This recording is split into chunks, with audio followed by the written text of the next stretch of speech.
Semangat pagi anak-anakku sekalian.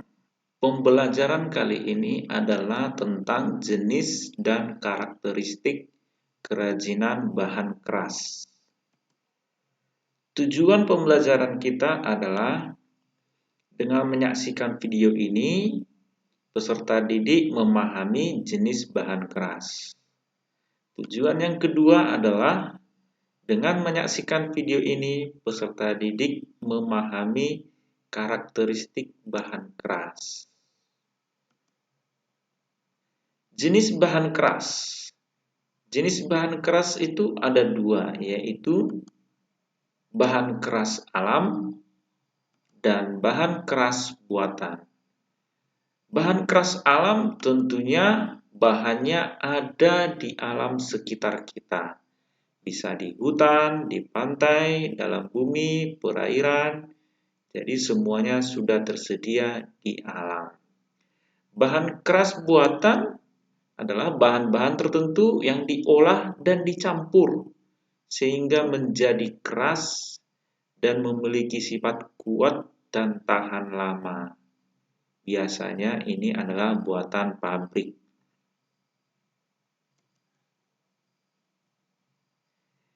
Berikut ini adalah yang sudah mengumpulkan tugas minggu lalu dan sudah Bapak buat seperti ini.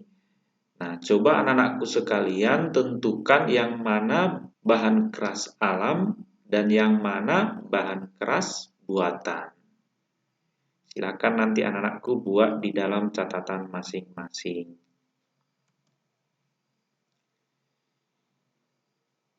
Bahan keras alam yang kita pelajari di sini ada 3 contohnya, yaitu kayu, bambu, dan rotan. Dari sekian banyak bahan keras alam, yang 3 inilah yang kita pelajari. Kayu, karakteristik kayu itu bagaimana sih? Ya, ciri-ciri khasnya kayu atau karakteristiknya itu bagaimana? Yang pertama, pasti keras. Rata-rata memiliki seratnya. Kayu itu ada seratnya atau urat kayu. Bisa dilihat nanti papan-papan yang ada serat-seratnya di sana. 2. Memiliki lingkar tahun. Nah, coba perhatikan gambar ini. Jika diperhatikan di sini ada bentuk lingkaran kecil-kecil, makin lama makin besar. Ini adalah lingkar tahun. Jadi semakin besar pohonnya, semakin banyak lingkar tahunnya. Berarti dia itu sudah semakin lama umurnya. Inilah dia lingkar tahun. Terus yang ketiga karakteristiknya adalah tahan lama dan dapat dibentuk dengan diukir. Ya, kayu ini ada yang tahan lama, ada juga yang cepat lapuk. Gitu ya. Tapi kebanyakan yang dipakai untuk kerajinan adalah yang tahan lama dan dapat diukir. Ini dia contohnya, diukir.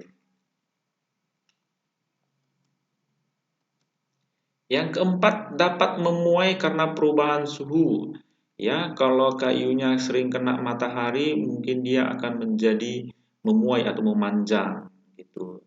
Contohnya kadang-kadang kalau pintu rumah kita kena sinar matahari terus, kadang-kadang pintu rumah itu memanjang sehingga tidak bisa ditutup. Jadi kita harus memotong bagian yang memanjang itu. Seperti itulah contohnya. Nah, kayu-kayu yang sering dipakai untuk kerajinan adalah kayu mahoni, pinus, jati, kayu nangka, kayu kelapa, lame, albasia, sungkai, kamper, meranti, dan masih banyak lagi jenis kayu yang lainnya. Nah, itulah karakteristik kayu. Sekarang kita masuk ke karakteristik bambu. Bambu itu batangnya kuat, namun akan terjadi pelapukan jika terkena air terus-menerus ya. Jika terkena air pasti akan lapuk ya. Yang kedua, batangnya beruas. Ya, bambu ada ruas-ruasnya. Coba perhatikan ini dia. Ini satu ruas, ini juga satu ruas, ini satu ruas. Jadi ada banyak ruas-ruasnya ya. Itulah ciri khas bambu. Yang ketiga, memiliki rongga. Ya, di dalam bambu itu ada rongga. Jika potong di tengah-tengah ini ada lubang di dalamnya, ini seperti ini rongkanya. Tekstur batangnya halus ya. Jika diperhatikan kulitnya itu halus, jadi tidak perlu diamplas supaya jadi halus. Nah, itulah karakteristik bambu. Kita lanjut ke karakteristik rotan. Rotan karakteristiknya batangnya kuat, lebih kuat dari bambu ya pastinya ya. Kemudian batangnya juga beruas, sama kayak bambu tadi juga beruas. Nah, ini perhatikan rotan, ada ruas-ruasnya juga. Tekstur batangnya halus, ya sama seperti bambu tadi juga, kulitnya itu halus, jadi tidak perlu diamplas lagi. Nah, itulah dia bahan keras alam, kita lanjut ke bahan keras buatan. Bahan keras buatan hanya ada dua yang dikasih tahu contohnya, yaitu kaca dan logam. Mari kita lihat karakteristik kaca. Karakteristik kaca itu transparan ya. Anak-anakku pasti sudah tahu kaca itu transparan dan bening ya, bening dia. Permukaannya juga ada yang licin dan kilap. Nah, bisa diperhatikan di gambar berikut ini. Ini adalah kaca. Kemudian kaca dapat dilebur dan dibentuk dalam kondisi panas. Contohnya seperti ini. Ini adalah kaca yang dimasukkan ke dalam api, sudah menguning sehingga mudah dibentuk dengan cara digunting saja seperti ini. Itu dia. Itulah dia karakteristik kaca. Kita lanjut ke karakteristik logam. Logam pasti memiliki banyak warna, ada putih, kuning, dan kemerahan, kecoklatan, dan juga berwarna keabu-abuan. Kemudian logam juga tebal dan berat. Ada pula yang pipih dan tipis dan juga ringan. Nah, itulah dia karakteristik logam, boleh diperhatikan di gambar berikut. Ini adalah contoh-contoh logam yang masih dalam bentuk balok-balok ya, balok-balok logam.